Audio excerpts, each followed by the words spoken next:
Hi, a very good morning. I am Lakshminarayana Gunta, PGT in Geology at APMS and Junior College Garvanja, and also working as NEET Super 60 Zoology faculty at Doppulvalsa, Srikakulam. Today we are going to discuss the physiology of excretion, and in our previous segment we have completed the structure of a nephron, and let us now discuss the physiology of excretion.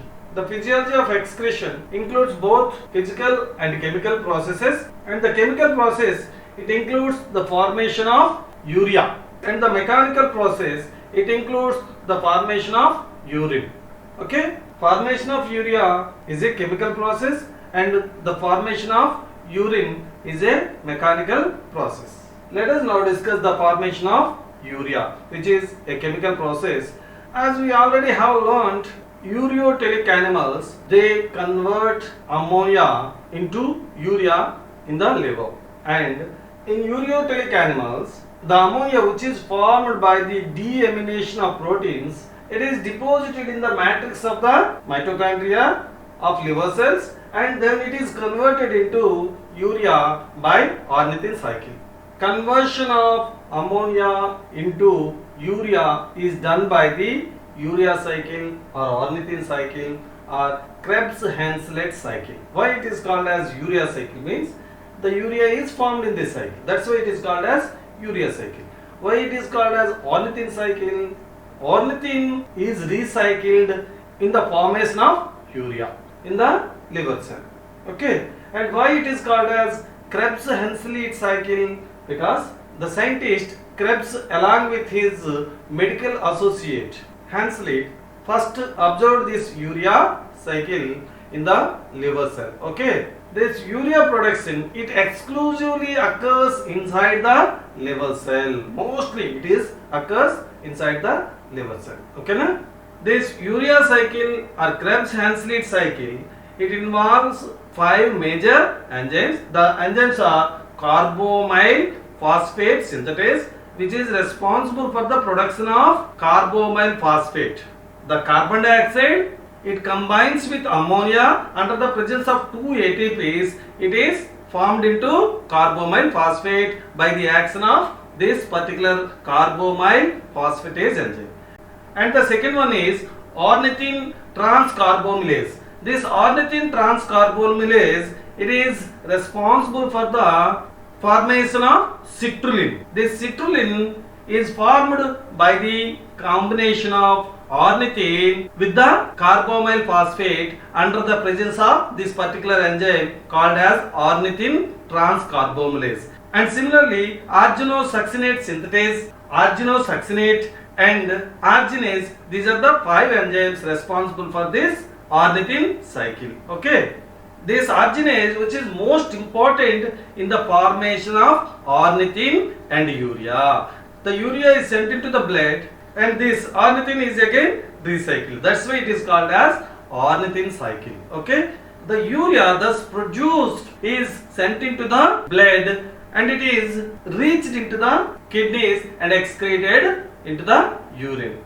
Okay, this ornithine and citrulline, this one is ornithine, the structure of ornithine, and this one is the structure of citrulline. These two they are non-protein amino acids. As we already have studied 20 amino acids, these are called as magic 20, which are responsible for the production of proteins. These two, the ornithine and citrulline, they are not protein amino acids. They are non-protein amino acids which are very much essential in the formation of urea. Okay, and this urea cycle it removes harmful metabolic waste from the body, that is the ammonia and the carbon dioxide. These two they combine to form the urea by means of ornithine cycle. Coming to the next one, the physical process which involves the formation of urine. This formation of urine it takes place in 3 steps. The first one is glomerular filtration, the second one is tubular reabsorption, and the third one is tubular secretion. Today in our segment we are going to this one only, the glomerular filtration only. In our next segment we are going to discuss the second and third. Okay, the first one is glomerular filtration. filtration of blood is carried out by the glomerulus. That's why it is called as glomerular filtration. It is also called as ultrafiltration or nephric filtration.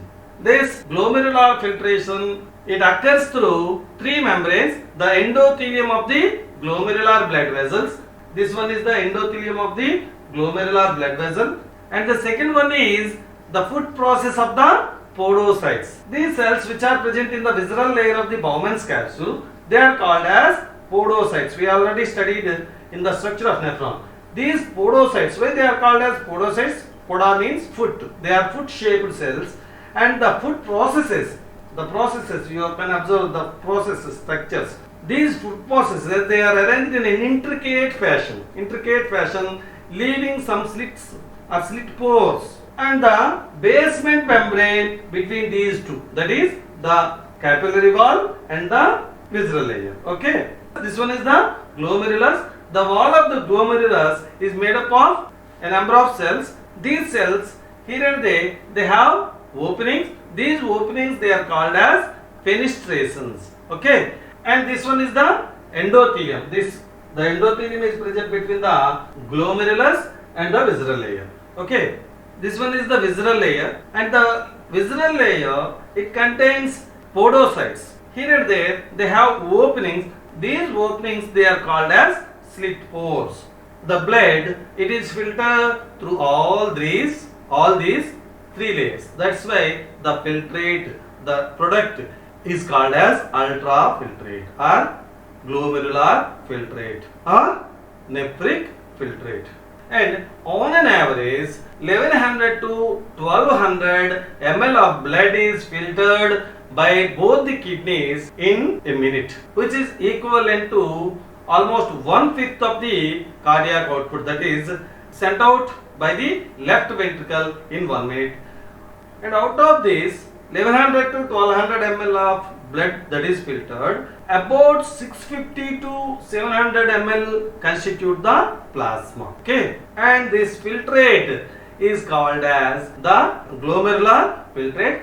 This glomerular filtrate is nothing but the blood without blood cells and larger proteins. Means it constitutes the plasma without proteins and fats, and that's why glomerular filtrate is equal to plasma minus proteins plus fats. Means plasma without proteins and fats is called as the glomerular filtrate, which is obtained in the Bowman's capsule.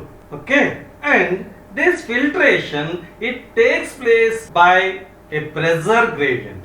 There are different types of pressures which support the formation of this glomerular filtration, and some pressures, they oppose the glomerular filtration. The first one is the glomerular hydrostatic pressure, GHP, and the second one is blood colloidal osmotic pressure, BCOP. It is also called as glomerular colloidal osmotic pressure, GCOP.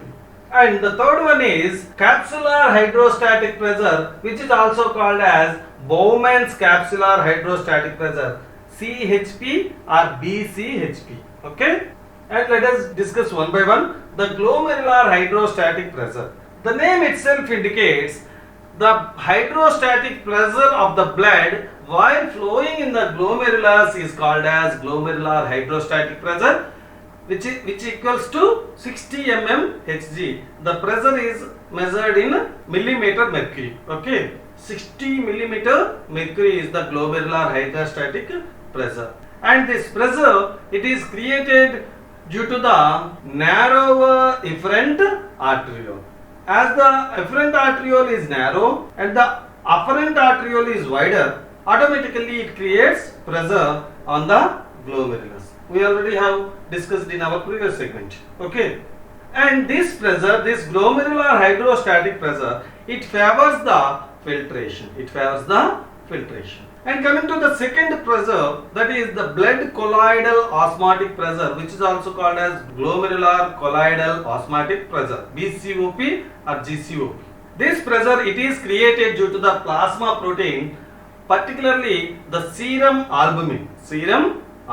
How this pressure is created? Let us understand this blood colloidal osmotic pressure with a small example. You are running in a track and there is nobody in front of you. You can run very fastly. Okay, but if there are a number of persons, if you want to cross them, you have to escape from all the persons who are in front of you, and that's why automatically your running speed will automatically decrease. The same thing happens here. The larger proteins which are present in the blood, they oppose the filtration. That's why this blood colloidal osmotic pressure, it opposes the filtration.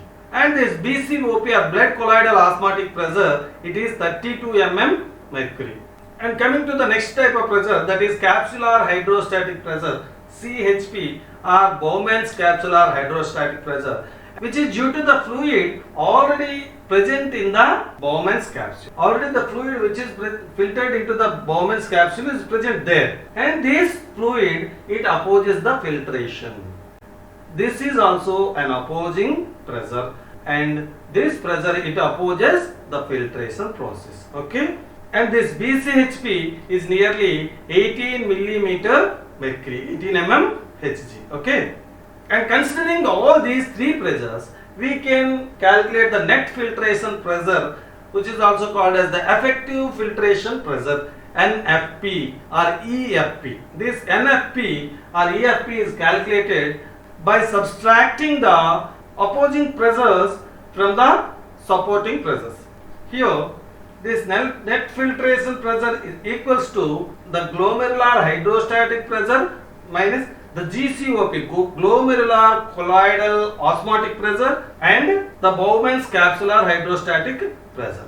That's why net filtration pressure is equal to 60, which is the glomerular hydrostatic pressure, minus the sum of glomerular colloidal osmotic pressure and Bowman's capsular hydrostatic pressure, that is 32 plus 18, which equals to 10 millimeter mercury is the net filtration pressure or effective filtration pressure with which the blood is filtered at the Bowman's capsule. NFP, net filtration pressure or effective filtration pressure, is equal to the glomerular hydrostatic pressure minus the sum of blood colloidal osmotic pressure plus capsular hydrostatic pressure. Okay, which equals to 10 mm Hg is the net filtration pressure. And this net filtration pressure, it causes the filtration of blood through these three-layered filtration membrane. The three layers are endothelium of the glomerulus, the visceral layer of the Bowman's capsule, and the basement membrane which is present between these two. Okay, the amount of filtrate formed in a minute of time at the glomerulus is called as glomerular filtration rate, GFR. This glomerular filtration rate or GFR in males is 125 milliliters per minute, whereas in females it is 105 milliliters per minute. Okay, on an average 150 to 180 liters of glomerular filtrate is formed in a day, but out of this only 0.8%, that is 1.5 liters of urine is released, and the remaining 99% of filtrate is reabsorbed by the renal tubules by the process of tubular reabsorption, which we are going to discuss in our next segment. Okay, and the glomerular filtrate, it consists of urea, water, nutrients, small proteins, and these all, they move across these three membranes.